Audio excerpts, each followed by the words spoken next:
Good morning. Thank you so much for joining with us for our latest Learn and Grow seminar, and this one's on financially preparing for retirement. My name is Dustin Petz, and I serve as the president and CEO of the Kansas Methodist Foundation. Throughout Kansas, KMF empowers Methodist churches and ministries, individuals to be good stewards of the resources that they have been entrusted. We are here to help you as a church or as individuals better plan for your future, from legacy giving and investing services for churches and agencies to grant opportunities and leadership development. Our focus is to help you be prepared for the future and to make a difference with your resources. Let me offer a prayer as we begin. Gracious God, we ask and pray for your presence and your spirit with us today. Help us to prepare well. Help us to be good stewards of the resources you have entrusted to us. Help us to learn and be open to how we can take actions to make the biggest difference in our transition into a retired status and figuring out how we can help care for our families and provide for our needs into retirement seasons. Bless us this day in Jesus' name. Amen. Presenting our retirement planning seminar today is Frank O'Brien and Lynn Hammell from Wespath Benefits and Investments. Frank has been with Wespath since September of 2019 and is a benefits educator within the benefits plans department at Wespath. Frank has been in the retirement financial services industry his entire career, holding roles and responsibilities ranging from plan administration and implementation to compliance and operations management. He spent some time as a licensed financial advisor as well. For nearly 2 decades, Frank has worked within the faith-based financial services arena, having worked with another church pension board for many years. He has a broad range of experiences and a depth of knowledge in the areas of employee benefits and retirement plan services. And he holds a designation of a fellow through the International Society of Certified Employee Benefits Specialists. Lynn Hammell joined Wespath in June of 2020 as a client relationship manager. She has more than 20 years of experience with institutional retirement plans, most recently serving as a relationship manager for small market plans at Lincoln Financial Group. Prior to Lincoln, Lynn spent 17 years at TIAA. She has extensive knowledge of both defined benefit and defined contribution retirement plans and has worked with private and governmental institutions. During her free time, Lynn enjoys travel, attending concerts, walking, and time with family. We are so grateful for the two of you being with us today. We look forward to your presentation. Thank you. Thank you. Thank you, Dustin. Lynn, do you want to say a quick hello and then I'll get started? Sure. Well, we appreciate the opportunity to be a part of your Learn and Grow series with the Kansas Methodist Foundation. I've been pleased to work with Joanna through this process. Frank and I also am in frequent conversation with Peggy Myhoover and Scott Bauer over at the Great Plains annual conference. So appreciate all of the support that we receive, and we certainly enjoy the relationship we've built. I'm going to be quiet and let Frank do his thing, and I'll be in the background taking questions as they come into chat room, and enjoy the seminar. Thank you. Well, thank you very much. And yes, my name is Frank O'Brien. It is a pleasure to be with you today. So I did receive a registration list from Joanna, and as Joanna just said recently, or a couple minutes ago, she cast a wide net of invites for individuals to come. I got the registrations. I began to look through them and get an idea for who is our audience today. And not surprisingly, it is those individuals who are late career type, for the most part, not all of you, but for the most part. And about 50% of the registrants were clergy, as well as lay. Some of the lay actually are not even participating in the Wespath plans yet, but happy to speak with you today as well as those of you who are in UMPIP. Given that kind of range demographically of the audience and seeing really that people are starting to lean towards thinking about retirement, the beginning of the presentation today, if I could get my clicker to work, what I'll do is I will go through the employer-provided retirement plans that we have. So the Clergy Retirement Security Program, there are individuals who have the ministerial pension plan. We'll talk about the annuities and what the COLA, the annual cost of living adjustment, looks like. Then we'll spend time with the UMPIP, and this is for a broader audience because clergy participate in UMPIP as well as lay employees. And here I'll broaden it out to speak on a few more retirement concepts that you may have heard of, maybe familiar with, or maybe not. See how it all kind of ties together. It wouldn't be right to do a review on a 403B plan without talking about the investment options that are available to you, so I'll touch on that. And then quickly just go through distribution options, a new program, well, a program we've had, but we've introduced some new changes to it. And then what your resources are, participant experience. So I'll try to remember to bring Lynn in for questions, but being sensitive to time.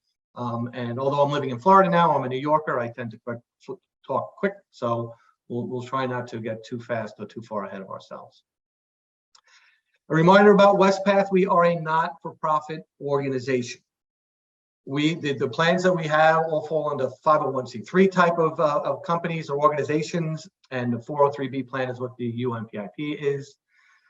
That says $29 billion in assets under management. You know, the markets being what they are, I don't know what that number actually is today, but we are the largest reporting faith-based pension fund in the world. We've got over 100,000 participants. That includes all of us, or most of us, that are actually on this webinar right now. Clergy, surviving spouses, lay employees, alternate employees.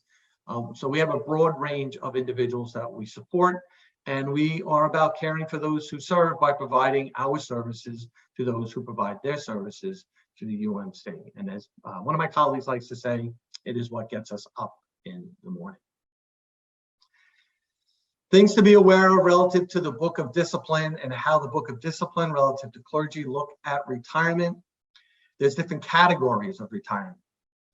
The first is normal retirement. Normal retirement is for those who have attained age 65 or 40 years of service. That "or" is the key word. If you're 62 with 40 years of service, that's normal retirement. If you're 65 with anything less, 30 years, 25 years, but you're age 65, that's normal retirement. Then there's early retirement. That's age 62 or 30 years of service. Again, "or" is the key word. If you're 60 with 30 years of service, early retirement. If you're 62 and you want to go into retirement, you can under the early retirement provision, but I'm going to speak to some consequence to early retirement when I go through the annuities afforded to you through the Clergy Retirement Security Program. There's a mandatory retirement age of 72, and there's a 20-year retirement. So someone who's in ministry who moves on but has 20 years or more of service with Wespath but has not yet attained age 62, they qualify for the 20-year retirement, and then at age 62, they can begin to take benefits if they so choose. This is kind of the outline of the plans that are in play right now. All the way at the bottom of that, you can see there's a pre-82 plan. I didn't see anybody with pre-82, so we won't go into any great detail, but that plan was around until 12/31/1981, at which time the ministerial pension plan came along. That's an account balance plan that was provided to clergy at that time, and a percentage of compensation put into an account invested in Wespath funds. And then the current employer-provided plan, which is the Clergy Retirement Security Program, and then the UMPIP. And again, we will spend time on the UMPIP. But first, again, for the sake of the audience, we will do a review of the CRSP. It is a very interesting retirement plan, in that it's actually two retirement plans or two retirement arrangements in one. The driver is a defined benefit plan. You're going to see a formula momentarily. It's like traditional pension, just based on years of service and other activity that derives an amount of annuity payment, lifetime income, that there's a defined benefit. But there's also a supplemental retirement feature, a defined contribution feature that is available for the participants, and that's comprised of employer contributions, 2% automatic non-matching, and for those in UMPIP who are contributing at least 1%, an additional 1%. The Clergy Retirement Security Program defined benefits. It's a formula benefit. It is not an account balance. It's not subject to the market activity that's going on right now, as is UMPIP and the MPP. There are 3 factors in play within the CRSP plan for the defined benefit. There are 3 factors in play that we calculate the benefit. The first is what we call the denominational average compensation, DAC or DAC. We love acronyms and we use them interchangeably throughout, but that's what we have. Then a retirement factor, 1.25% or 1%. That's the reason why you saw those 2 buttons relative to the Clergy Retirement Security Program's DB on that table graph, because the factor changed in 2014. And then the credited service during that period.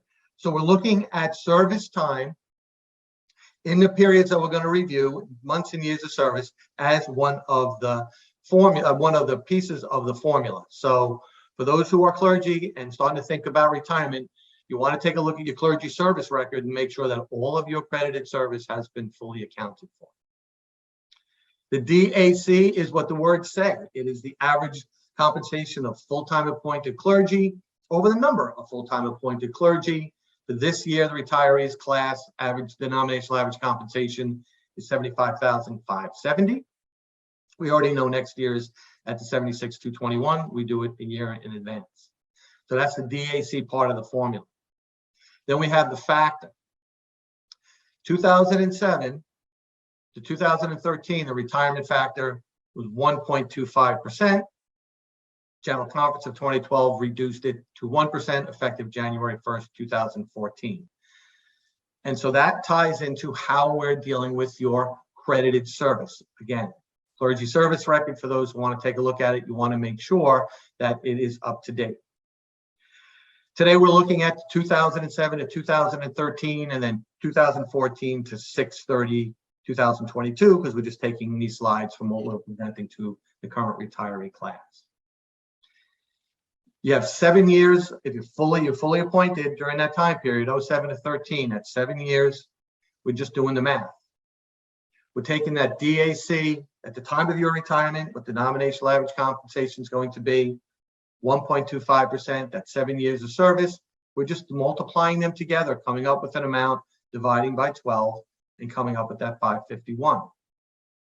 We have the second year period of service because of the change in the retirement factor.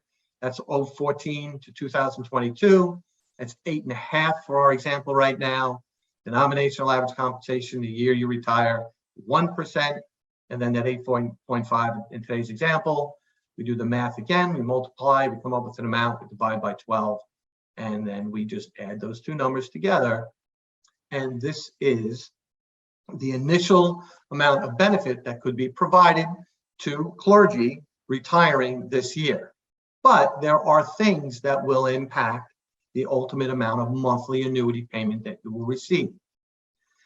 The first is there a surviving spouse benefit? Is this a single life annuity, or is this a life and survivorship annuity? And there are options within each type of annuity.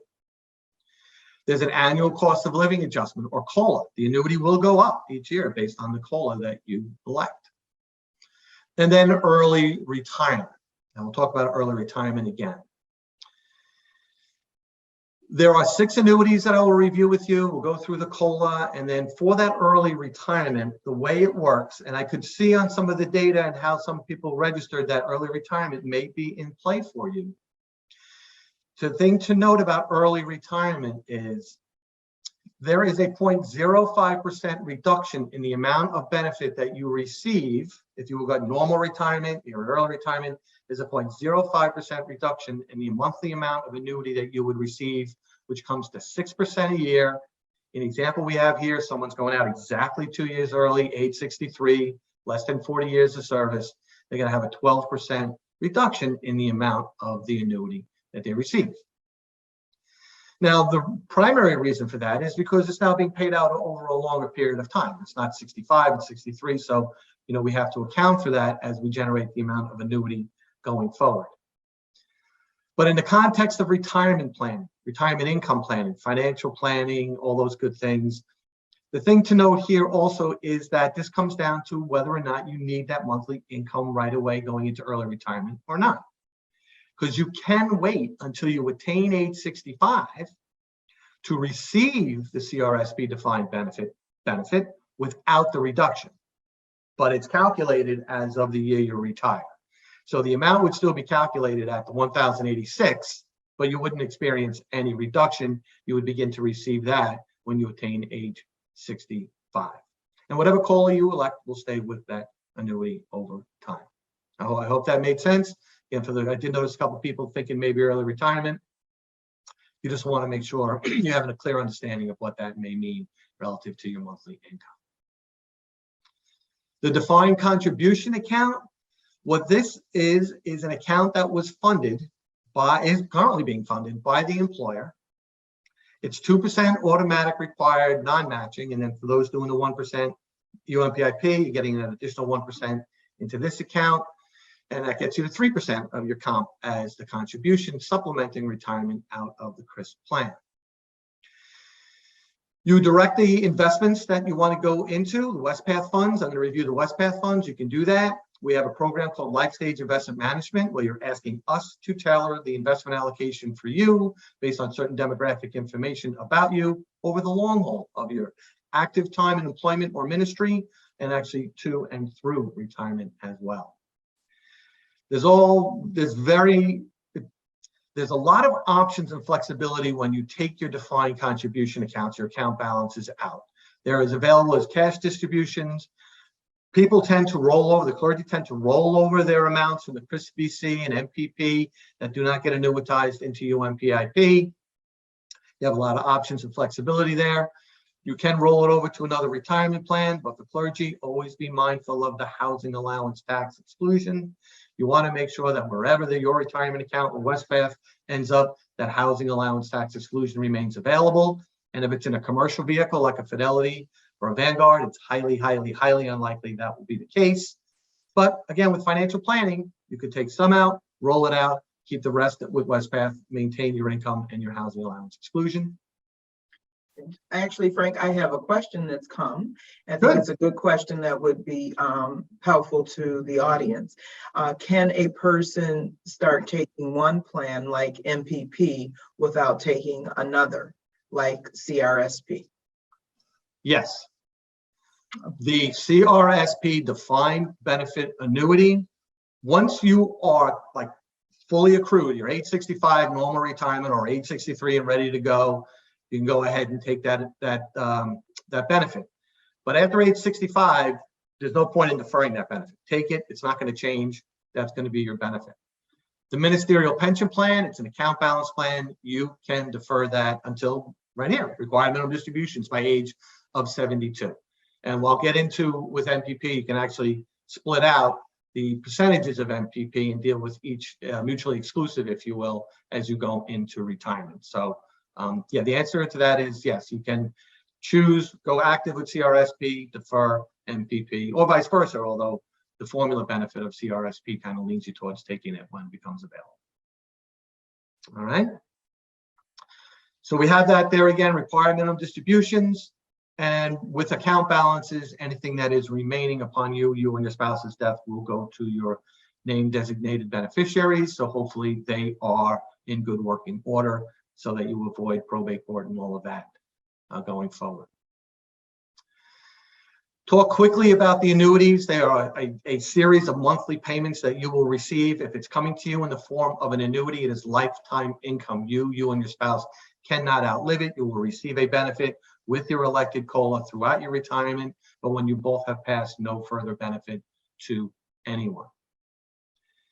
All of the annuity types provide you again with that lifetime of income. It goes to you and your spouse, cannot outlive it.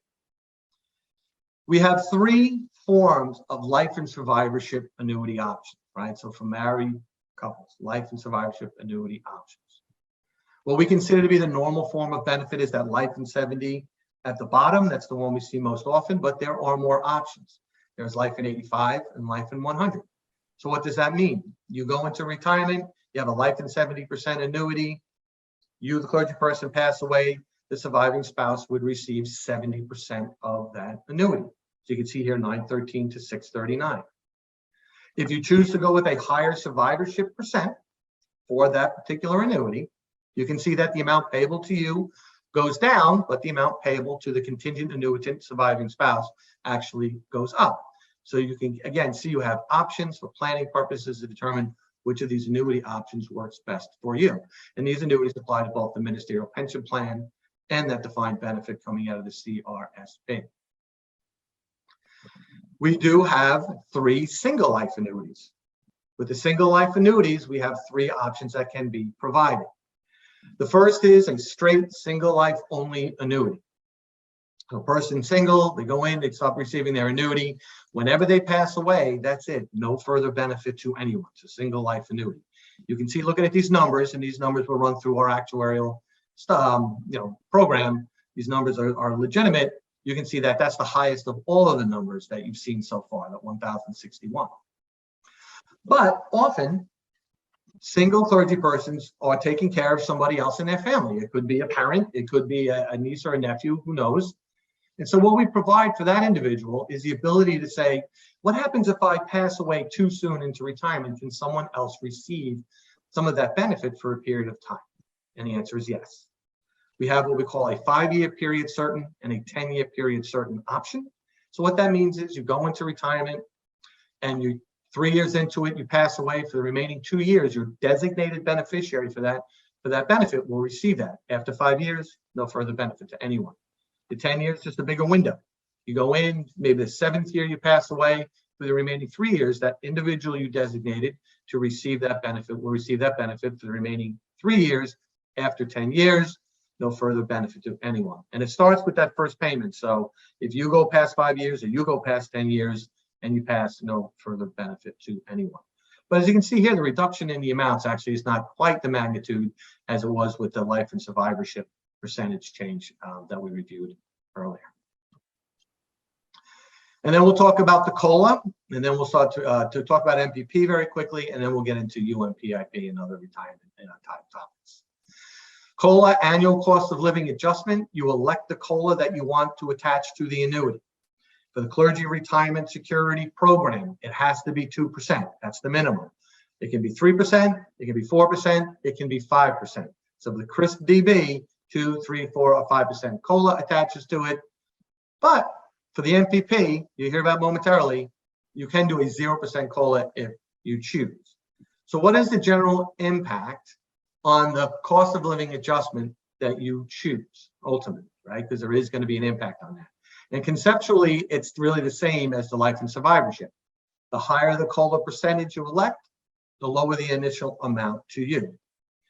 So what we consider to be the normal form of benefit is a life and 70% annuity with a 2% annual cost of living adjustment. So that is the purple line. Life and 70, 2%.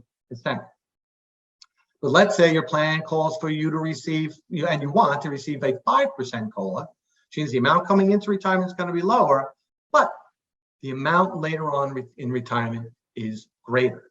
So you can see, looking at the orange line, the highest percent there, 5%, we've reduced the amount, and don't pay too much attention to the numbers and the ages underneath, but you do reduce the amount that you get initially, but it goes up that 5% and eventually crosses over the threshold as if it was a life in 70 with a 2% COLA. For the ministerial pension plan, if you did a 0% COLA, here you will see it's the highest amount of annuity going into retirement, but then it's a straight annuity. It's fixed annuity. It doesn't change. There's no COLA. And conceptually, you can see that with the 3% or the 4%, if we reduce the amount, it reduces the amount you initially get, but over time, again, you hit that threshold and you receive more income in retirement. So, this is where we talk about EY Financial Planning Services, your own financial advisor, and you want to think about, how you can put this into an overall financial plan, retirement income plan, relative to the COLA percentage and what percentage you want to use. You want more money later, or do you need more money now? All of that. And similar to the question that Lynn just asked, you can have one COLA percent attached to the CRSP with a different COLA percent attached to the MPP. The ministerial pension plan, very quickly, it's an account balance plan. 11 to 12% of clergy compensation was put into an account. It's invested in the Wespath funds, but we use life stage investment management. And we're tailoring the investment allocation to get you to, into, and through retirement. It's got a bit of a conservative tilt to it because it's intended to provide that retirement income to you. And then in retirement, it becomes an annuity, but not all of it. You have 100% of the ministerial pension plan right now invested in life stage investment management Wespath funds. When you make the election to receive your benefit from the MPP, 65% of that will go and purchase an annuity. And the annuities that we just reviewed are the annuity options, the COLA options, the COLA options with that 0%. But there's the 35% you did not annuitize, and that becomes an account balance. And that account balance is where you're going to be able to receive cash distributions or take other options along the way relative to that 35%. Going into retirement, you can say, I want to defer the 65% annuity, but I need to receive income from the 35%. You can roll the 35% down into UMPIP and begin to take some income off of that for cash flow purposes while you're waiting to take that 65% annuity, if you so choose. So again, more flexibility, more options. So those are the employer provided plans that are provided to clergy. Just wanted to review those, but now we'll talk about well, before I do that, Lynn, is there any more questions that came in before I get into UMPIP? There are no more questions. Okay. So the United Methodist Personal Investment Plan, UMPIP, UMPIP, like I said, we love our acronyms and we need to change them all the time. What is it? It is a defined contribution plan. It's a qualified defined contribution 403B retirement plan. It is the 403Bs to the nonprofit world is the 401Ks for the for-profit world. With the UMPIP, the employer fills out what we call an adoption agreement to spell out the provisions that they want to apply to UMPIP. It can receive employer contributions, but for the most part, the UMPIP is a plan that receives participant contributions. There's different contribution types I'm going to review through payroll deduction. You determine the account type that you want to contribute into, and then you also direct the investments. You can self-manage your investments. We have the Wespath funds. If you're comfortable with the investment markets and asset class, you want to do that, you go right ahead and do that. I'm doing that right now myself. But we also have life stage investment management, which I mentioned earlier, where we're tailoring and managing that for you. It's an autopilot solution that we have. There are a few participant contribution types that we will review. The rollovers we'll put to the side for the moment, but we have the before tax, after tax, and Roth contribution accounts that are available to you now. And again, this would come through payroll deduction going into the UMPIP plan. As it relates to the before tax contribution, here you are avoiding taxes now. You get your monthly pay, and then you get the amount that's going to come out as contribution, and then the remainder gets taxed. Now, within the context of this audience, I need to bifurcate a little bit. For the clergy participants, you have your gross pay, your contribution comes out, and then SECA and the rest of the taxes are taken. But for lay employees, you have your gross amount for the month, then Social Security or FICA is taken, then your contribution is taken, and then the rest goes to the rest of any taxes that you have to pay on that particular income.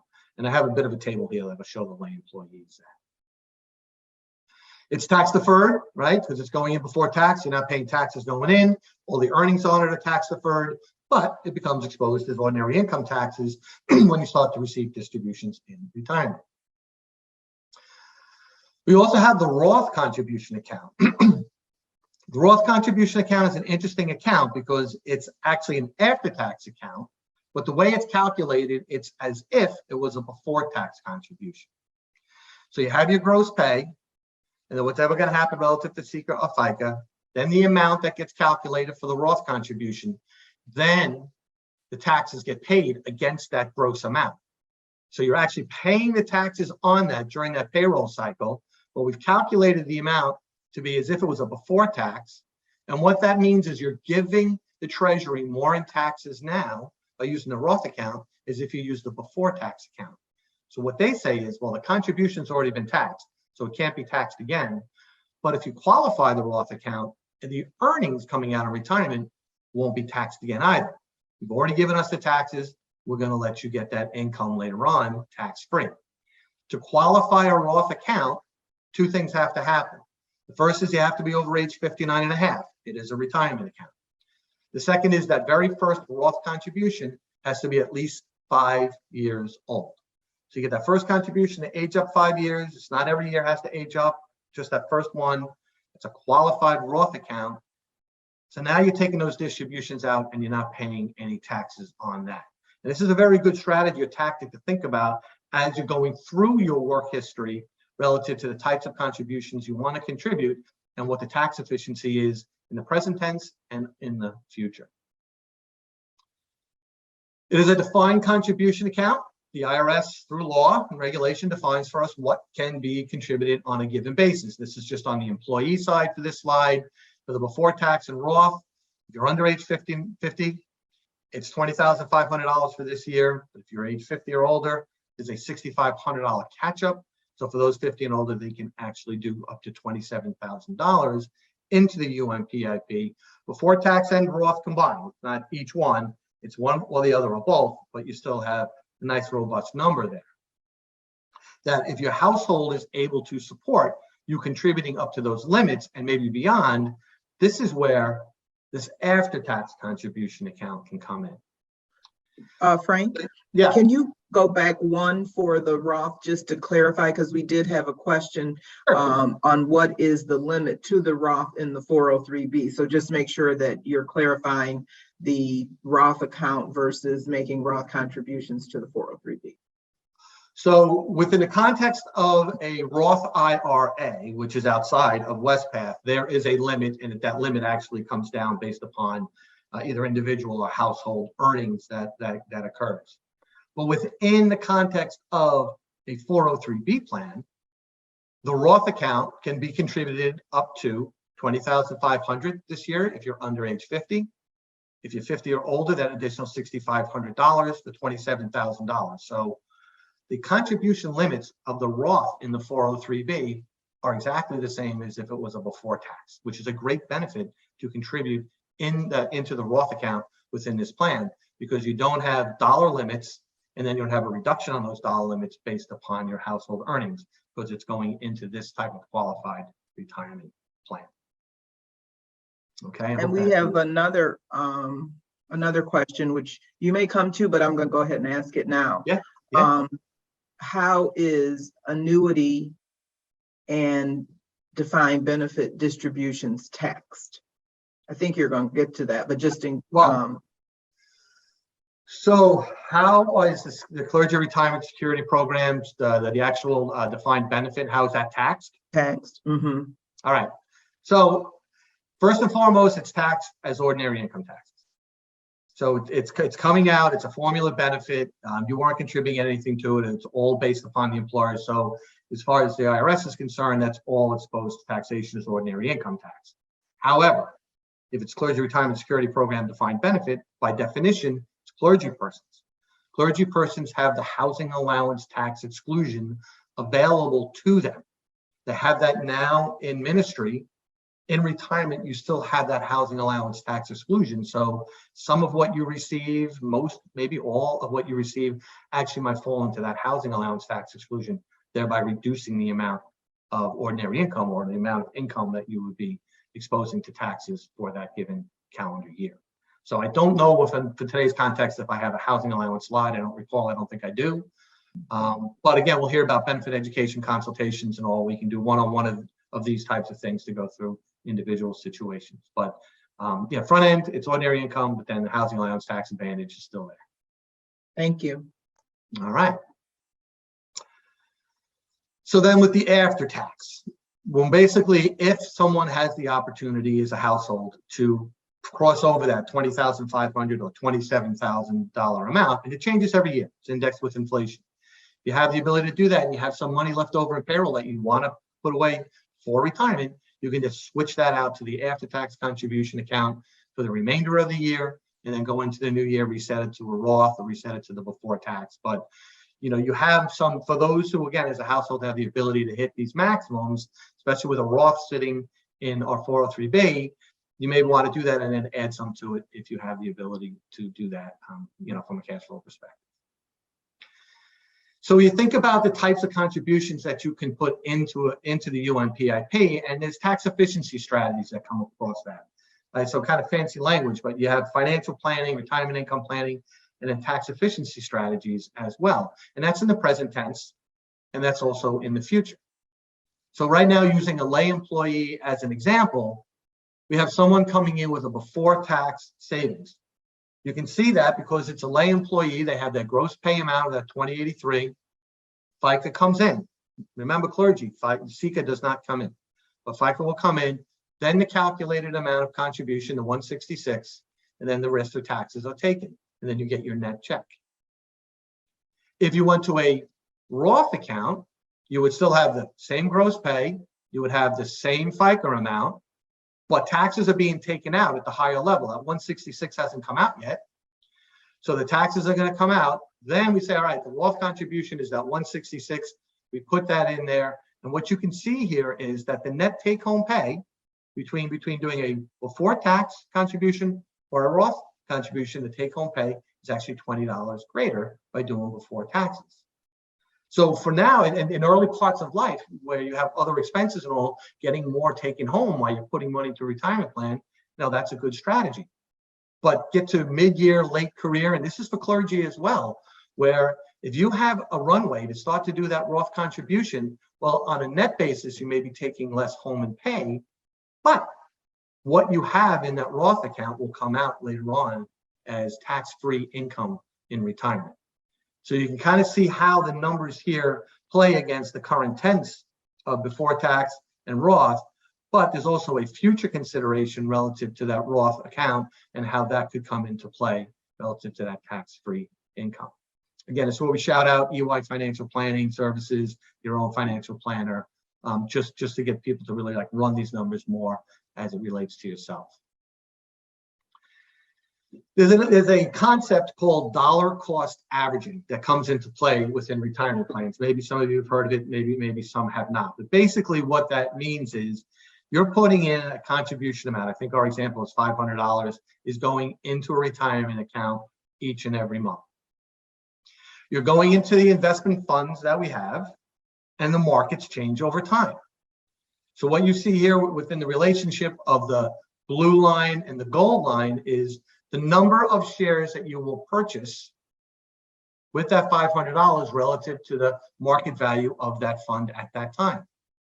So as that blue line's going up and the fund account is, fund's going up and the price is going up, you're going to buy less of those shares when you come in with that $500. But as we're experiencing right now, when the markets come down, well, that $500 is still coming in and you're buying more shares of that mutual fund at that time. So right now, with all the market angst that we have, and it's real, and we're all feeling it, as you're contributing into the retirement plan right now, you're actually buying the fund for sale. So you have a little bit of comfort in that, and you can kind of relax a little bit about it in today's environment because you're actually buying more of the shares because it's cheaper.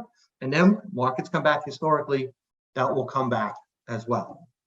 And what studies have shown and repeat over and over again when they do a study at this, that if you were to use this dollar cost averaging approach, which we do in the retirement plan, as opposed to just doing one lump sum into a fund and leaving it alone, you get a higher rate of return out of your investment funds doing dollar cost averaging over time than you do by just doing that one individual purchase and then leaving it alone. So that's one of the underlying drivers of retirement plan savings is that while the markets are doing their volatility thing, you actually are benefiting from that over time because of the dollar cost averaging that's occurring underneath. But also with that, we also have the time value of money. We know that we have compounding is a big part of what we're trying to accomplish here and getting more over time. So as an example of some compounding here, we have assumptions, somebody's age 25 making $35,000 or age 45 making 65. That plan increases at 3%. The model fund that we're in is 7%. investment gain. And you can kind of see how this plays out over time. So someone who's contributing 1%, and that 1% is that compensation's going up and all over time, will receive a benefit with that compounding of 102,484. But if someone dialed it up to 4%, which to some can be difficult, but others maybe not so much, you can see that over the same period of time, that by putting the more in and accumulating more and doing that dollar cost averaging and really staying disciplined and with it over time, you have more available to you as income in retirement. But the story isn't just about getting started at age 25. In fact, the story shouldn't be about whenever you get started, because when you get started, it's important because you're putting money away for yourself for retirement, and there's no such thing as too much money in retirement, and there's no such thing as I've run out of time to save for my retirement. If the retirement plan is available to you, go ahead and put the monies in there. Again, you got tax efficiency strategies that also remain available to you. So we're looking at somebody here who's 45, 20 years has gone by, they've finally gotten in, and they're contributing themselves, they're contributing a little bit more for catch-up purposes, so they're doing 6% instead of 4%, and still going into retirement at age 65, still there is a nice dollar amount that is available to that individual to help support them in retirement, just by letting all of this happen behind the scenes, staying disciplined, trying to get that contribution percent up as high as you can, so that you can get more going into retirement. And then we have inflation. And up until recently, this was kind of a benign slide, but inflation as well as taxes are the two things that your financial advisor will tell you are huge considerations when you're actually sitting down and doing your financial planning, your retirement income planning, because you have to take into consideration marginal tax rates, and you have to take into consideration purchasing power. On this slide, you could see that for really the last 200 years almost, that our inflation rate was 1.9%. Well, that's probably going to be higher now, and we know we have high inflation now, but still the story here is that over time inflation tends to moderate, and on average domestically runs about 2% per year. Right now, retirement planning dynamics, I'm sure, are not approaching it from a 2% perspective, but for those who still have a runway to retirement, hopefully things will kind of get back to more normalized. Maybe it won't be 2%, maybe it'll be 3%, but still kind of get that down to where at least we know we're managing our contribution flow, our investment flow, and we're dealing with the inflation rates with that. We have the contribution types available: before tax, Roth, after tax, if that's advantageous. And then you have things to be thinking about in terms of conceptually saving over a long period of time. We call this the accumulation phase. That's what you're doing. You're putting money in, you're accumulating that through this dollar cost averaging. You're getting more or less shares over time, but over time that gives us a greater return. We want to make sure we stay disciplined to it. We want that time value of money to work, and then we want to be managing towards future events, taxes, inflation, those types of things. Before I head out of here, I just do want to talk about the rollovers into UMPIP. A rollover is, unlike a contribution that comes in every month, is more or less a lump sum that would come in from a prior employer retirement plan. That you, as long as it's a qualified plan, like a 401k, another 403b, a 457, a traditional IRA, you can do a direct rollover of that money into the UMPIP. I'm one who doesn't think it's putting all your eggs in one basket, because it's good to have all your retirement assets in the employer plan that you're currently working with and for, so that you know you're looking at it as well as they're looking at it. Those monies that are sitting elsewhere, maybe you look at it and you're on top of it, and that's great. But a lot of times inertia sets in. The employer's not looking at it, and if you're not paying that much of attention to it, then consider bringing it over to us. It's a direct rollover. It's very easy. There's a form. One of our colleagues works with you and the prior employer and makes it happen seamlessly. It's a non-taxable event as well to roll it into UMPIP. Again, it would be unfair to talk about a retirement plan and the contributions available without talking about the investments, and there are several benefits of investing with Wespath. Again, we are a large organization. That gives us economy of scale. We believe in sustainable investing, and we believe in upholding the values of the United Methodist Church. So when we talk about sustainability, and I think you know this, when we talk about sustainability, it's not just the fact that we've been around for 108 years or something like that. We continue to pay benefits now and can plan on doing that well out into the future. But through sustainability, we're also working with corporate boards and in sovereign countries to make sure that they are following ESG, the environmental, social, and governance issues that are important to us, to ensure that whoever we are participating with in terms of bringing them into our funds, that they uphold the values with us as well, or at least they're striving to. There's a diversified set of options I'm going to review with you. There's no commissions that are applied to anybody. We have low fee and expense ratios because we're not paying out people like that. We have no shareholders. The money stays where it's supposed to stay, which is in the context of those funds. And we do measure ourselves against other like funds in the marketplace, equity funds, fixed income funds, to make sure that we are staying competitive, if not doing better than our peers in the marketplace. And we do very well against our peers in the marketplace. I do have a question regarding distributions. I want to make qualified charitable distributions from pre-tax money, like the 403B. Can I do that from this UMPIP or MPP, or do I need to roll over a portion to an outside traditional IRA to do my annual charitable giving once I'm 70 and a half? Well, I know that's 72 now. Yeah, 72 now. Doing the charitable contributions in lieu of a required minimum distribution, or having that required minimum distribution point directly to a charitable organization. Can't do that out of a 403B plan like UMPIP, but it can be done out of a traditional IRA. I don't really know why. I've never really heard why, but that is the way that is still structured right now. Okay, great. Thank you. So rolling out to that IRA and then getting that out that way would be the way to go. So we have a set of funds here, and they're categorized: capital preservation, stable value fund. And we're going to look at a risk and return measuring momentarily. This is the safest fund, but it's the safest fund, which means it has the lowest potential rate of return. Income funds are bond funds. We have government bond funds, corporate bonds, those types of things that we build in there. And then we still kind of break them out by risk level. The inflation protection fund is a fund that really is designed to maintain the pace with inflation. Fixed income fund is a broad range category of any type of these types of securities that we can capture and put into the fund. It's got a little bit more risk because it's more broad, a little potential rate of return. And the extended term fixed income fund only deals with the bond market that's out in the distance, 10-year, 30-year type bonds, higher level of risk because nobody knows what the economy is going to look like there. So a higher rate of potential return, but still in the context of the income fund category. At the bottom here, you can see we have two equity funds, the U.S. equity and the international equity fund. These where we go out and we buy either domestic companies and get their company stock, or international companies like Sony and Siemens from abroad and bring them in and have an international equity fund. Equities, by their very nature, are the highest risk, highest rates of return, potential rate of return, but certainly volatile. And then we also have a balanced fund where we have 65% going into the equity side of things, 35% going into the fixed income side of things or the income side of things. The way we do it, which I think is smart, instead of building a whole new fund, we actually have a fund of funds. So we're using our funds to structure the balanced fund. We call it the multi-asset fund. So you don't have to worry about diversifying yourself.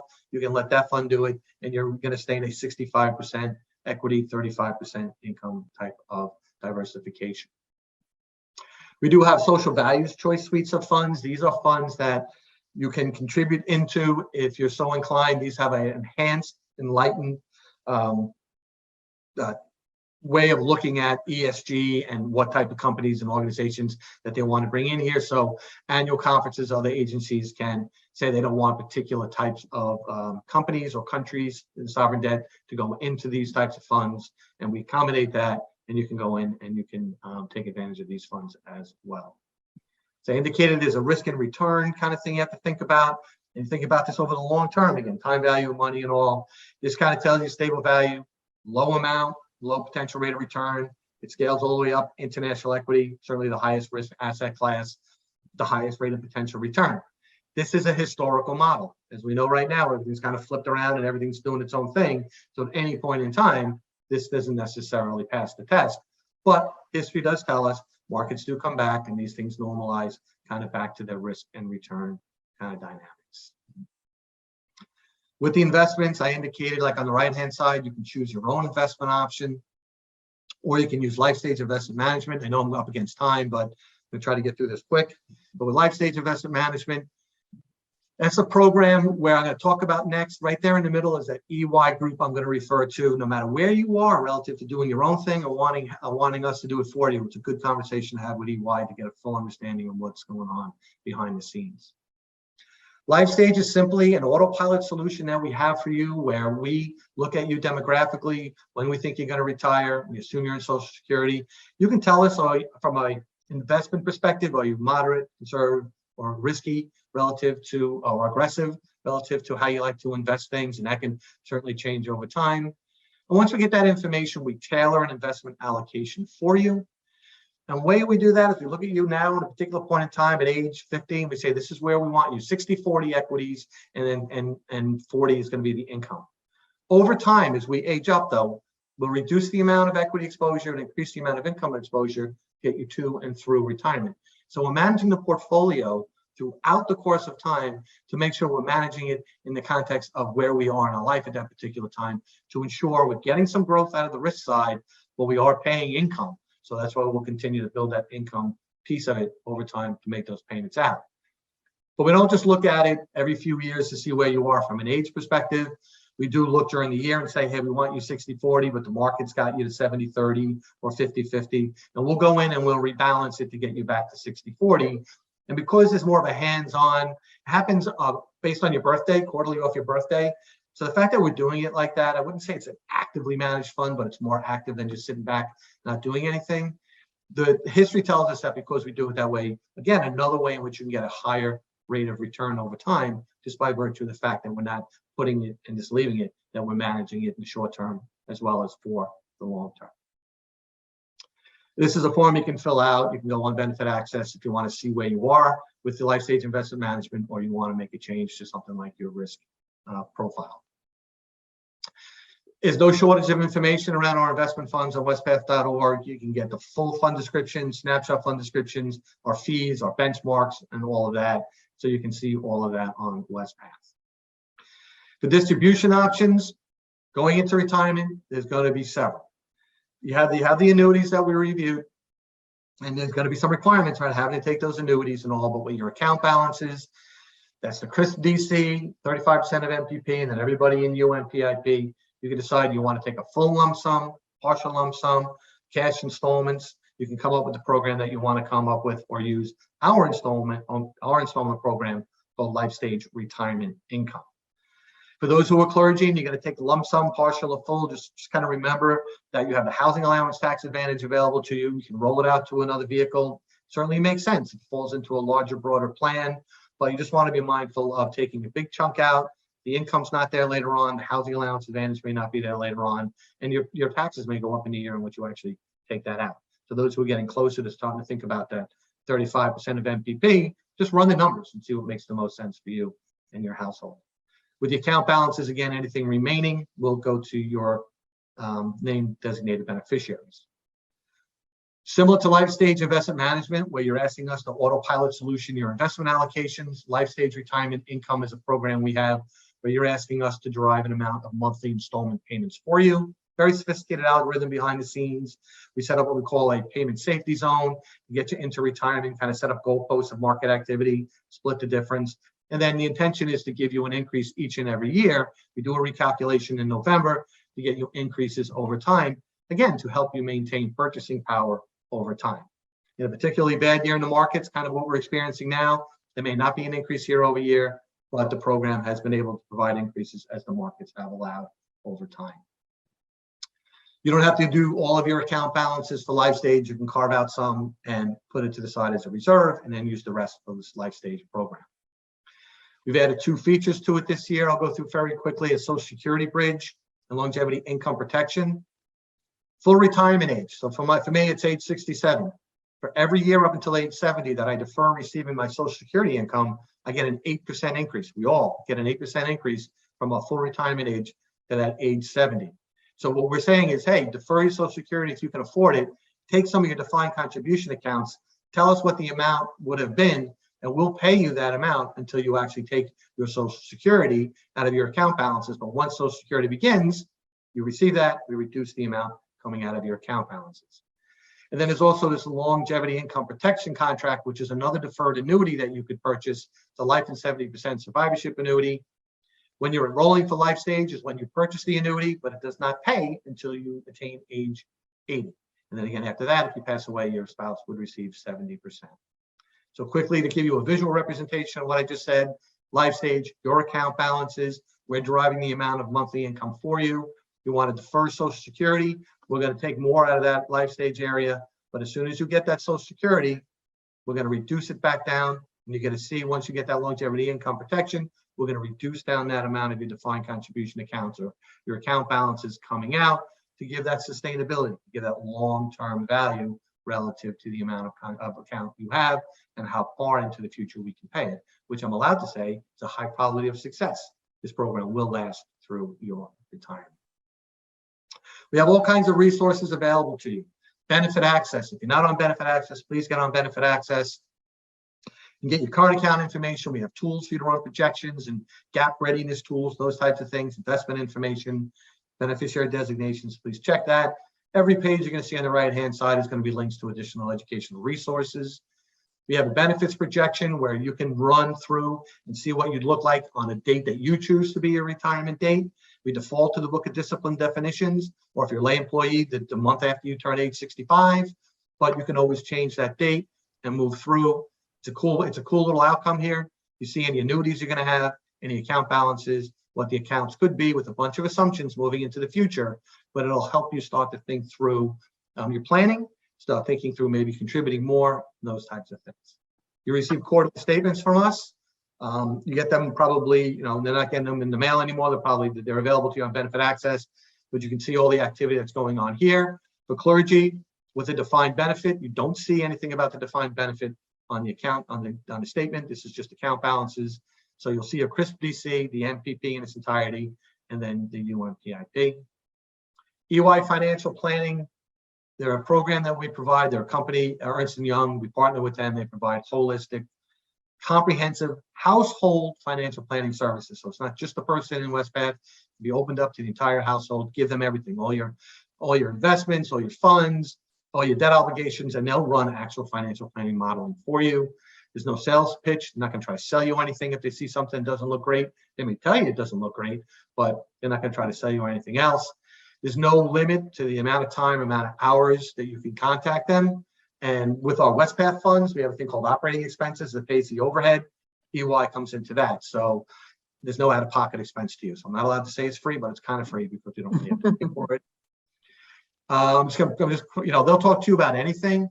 It can be the big picture items, retirement planning, financial planning, tax efficiency planning, or I'm thinking about buying a home, or I'm thinking about buying or leasing a car. I want to start funding a child or grandchild's education. Anything financial in nature, you can give them a call and they will support that. Myself and my two colleagues are working on a third right now through training. We do one-on-one benefit education consultations. So we set up a video like this. It's just you and myself or Todd in the picture, or Bob Christoffel. And we'll go through your benefit access record. We'll run a clergy service record or an employment service record. We'll run the projections that I quickly just showed you right there. Just give you a feel for how you're invested and what's happening. And it's our pleasure to do so. It's been a very successful program.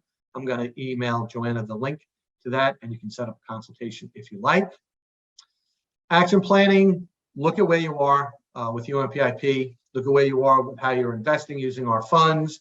Start thinking about longer term planning. There are individuals on this call who have a long runway to go. Still, do financial planning. Figure out what you can do in the short term to enhance the long term later on.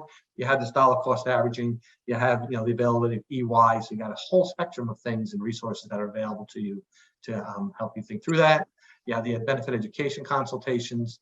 And then again, more and more resources that are available to you. And before I finish, I do recall, I think in an email I got from Joanna, that someone asked about when to take Social Security. We don't really delve too far into Social Security just yet. It's actually a goal of mine for this year, to be honest, to be able to do more of this later on as we get into the end of this year or the next year. But your best bet to find out what's happening with Social Security is really to go to the local Social Security office. And we hear great things about local Social Security offices now. that they really are. They're open, they're pleasant, that when you schedule a visit, they're ready for you when you arrive. They're not, it's not like DMV where you're sitting around waiting for your number to be called. And you can get information around early retirement, age 62, full retirement, age 67, waiting until age 70, and all of that. And after that, it really is just like a personal choice, personal scenario relative to current cash flow, future cash flow. I don't get involved in the mathematics of getting all that money back that some people will get into. I just think it's just a matter of timing and cash flow needs relative to when to take your Social Security. So I think that now gets me through the presentation. If there's any additional questions that you may have, I think we might be able to either type it in or maybe go on the microphone now. But hopefully that came out a lot. It was a lot. We do appreciate that it's a fire hose of information, but I just felt that given the audience breadth that to kind of hit a lot of different things may have made the most sense. Frank, thank you so much. And Lynn, thank you for helping us with facilitating the questions. We're grateful for your presentation and the work that you do for our pastors and lay participants, and this information, irregardless of what our pension programs are for those who are participating. Thank you very much. I want to lift up a couple of things on our website. We do have other Learn and Grow webinars, and we actually had a two-part series about Social Security that we did a year ago that might be another option in addition to your local office that Frank spoke about. I guess if there are persons that do have questions and you're welcome to send it to us, and we'll see if we can find a connection with Frank or Lynn, or find a response of how to connect you to a possible response and answer. We're grateful for everybody being on the call. I'm grateful for Wespath and the care that you do for pension plans, as well as the investments from our institution. From KMF invests our institutional funds on the institutional side at Wespath, and grateful for your work in ministry. On behalf of KMF, thank you for joining today for this webinar. We're grateful for your time, and the recording of the presentation will be sent out that you can go back and watch or share with others who might be interested. And if there's ways that we can be of assistance or help you, please let us know. We'll be sending an email, so I invite you to look for that for the recorded link. And I hope you have a blessed day. Stay cool. Frank, Lynn, thank you so much for your work with us today. We're very grateful.